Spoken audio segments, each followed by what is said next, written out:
आया? हाँ, ये समझ में आया? समीकरण निकाल, जैसे इसको a1/a2 b1/b2 c1/c2 में इस तरह से डाल देंगे तो आपका ये निकल जाएगा। दूसरा कहता है यदि रैखिक समीकरणों का युग्म संगत है, रैखिक समीकरण का युग्म संगत है तब उनके द्वारा निरूपित रेखाएं होती है समांतर, प्रतिच्छेदी, संपाती या प्रतिच्छेदी संपाती। तो इससे पहले हम आपको बता दिए थे कि कहता समीकरण युग्म संगत है तब उनके द्वारा निरूपित, तो संगत में a1/a2 बराबर नहीं है b1/b2, ये भी संगत हो सकता है, होगा कि नहीं होगा? उसके बाद दूसरा आपका ये भी आ सकता है a1/a2 बराबर b1/b2 और बराबर नहीं है c1/c2, तो ये दोनों तो स्थिति में तो संगत आ सकता है, दोनों स्थिति में आएगा संगत, तो इसलिए हमारा ऑप्शन क्या हो जाएगा? प्रतिच्छेदी और संपाती, प्रतिच्छेदी और संपाती। फिर आगे बढ़िएगा, फिर तीसरा क्वेश्चन कहता है कि रैखिक समीकरण में चर के घात की संख्या, तो चर रैखिक समीकरण जिसका चर का घात 1 होता है वही क्या कहलाता है? रैखिक समीकरण कहलाता है ना। तो सिंपल सी बात है, घात कितना हो जाएगा? 1, जिसका एक घात 1 होगा रैखिक समीकरण। जब घात 2 की बात आएगा तो द्विघात समीकरण, और जब घात 3 की बात आएगी तो त्रिघात समीकरण, यही होगा ना। चलिए, तो ये रैखिक समीकरण का घात कितना? 1। आगे फिर बढ़िएगा, समीकरण युग्म इतना एवं इतना में हल है। आप देखिए ऑप्शन आपका दे दिया है कि x बराबर 2 y बराबर 3, बी ऑप्शन है x बराबर 2 y बराबर 1, फिर सी में ऑप्शन है x बराबर 1 y बराबर 3, डी में ऑप्शन है x बराबर 0 y बराबर 3। तो देखिए इसको दो तरह से बना सकते हैं, या तो 2 या 3, इसको कई तरह से बना सकते हैं। या तो एक बीजगणितीय विधि से, जैसे कि प्रतिस्थापन विधि, विलोपन विधि, वर्ज गुणनखंड विधि या वर्ज गुणनखंड विधि, यानी इसमें भी आप ला करके इसको क्या कर सकते हैं? बना सकते हैं ना। यानी दो चीज नहीं, अगर ये ऑब्जेक्टिव है तो इसको हम क्या करेंगे कि ऑब्जेक्टिव में ऑप्शन को देख करके हम पहले सॉल्व करने का प्रयास करेंगे, उतना दूर आगे जाने की जरूरत नहीं होगा।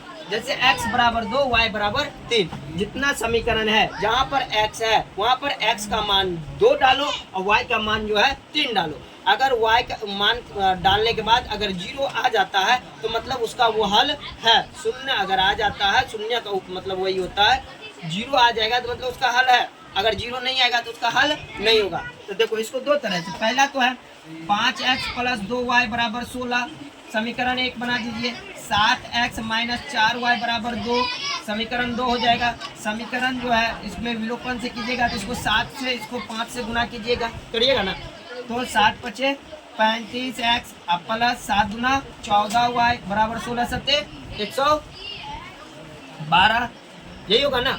फिर इधर आइएगा, 7 × 5 = 35x माइनस 4 × 5 = 20y बराबर 5 गुना 10, यही होगा ना।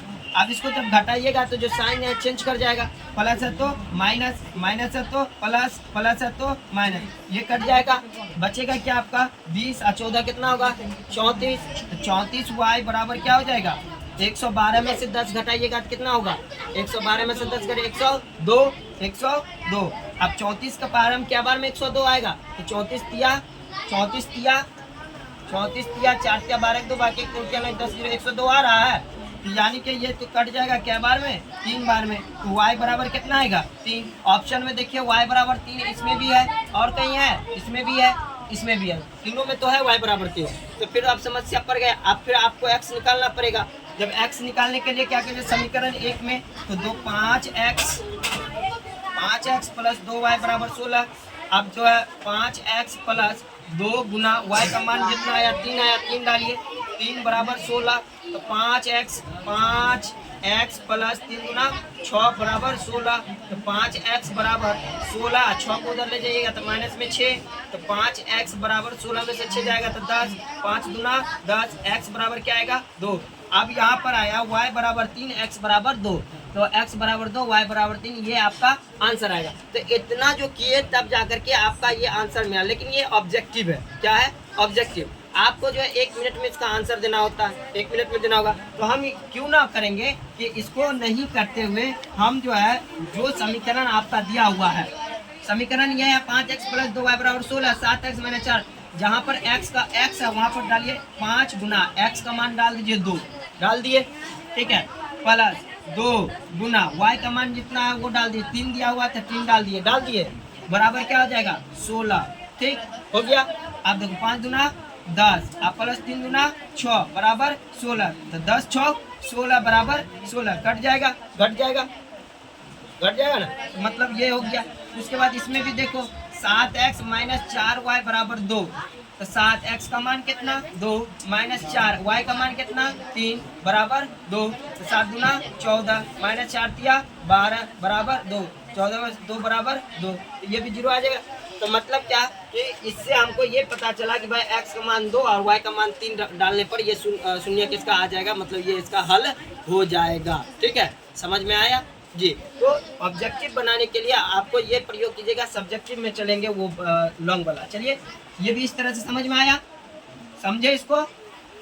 नेक्स्ट में देखिए, कहता है यदि 3x माइनस 5y बराबर 0 तथा 9x प्लस 15y बराबर 0 तो x तथा y के मान होंगे। फिर वही बात है ना, सेम क्वेश्चन है। अब यहाँ पर x का मान 1 और y का मान भी 1 डाल करके देखिए, तो देखिए शून्य आता है कि नहीं। फिर x का मान 0 y का मान 0 डाल कर जिसमें आ जाएगा वो आपका क्या हो जाएगा, आंसर आ जाएगा। जैसे कि 3x माइनस 5y बराबर 0 और 9x प्लस 15y बराबर 0, यही है ना।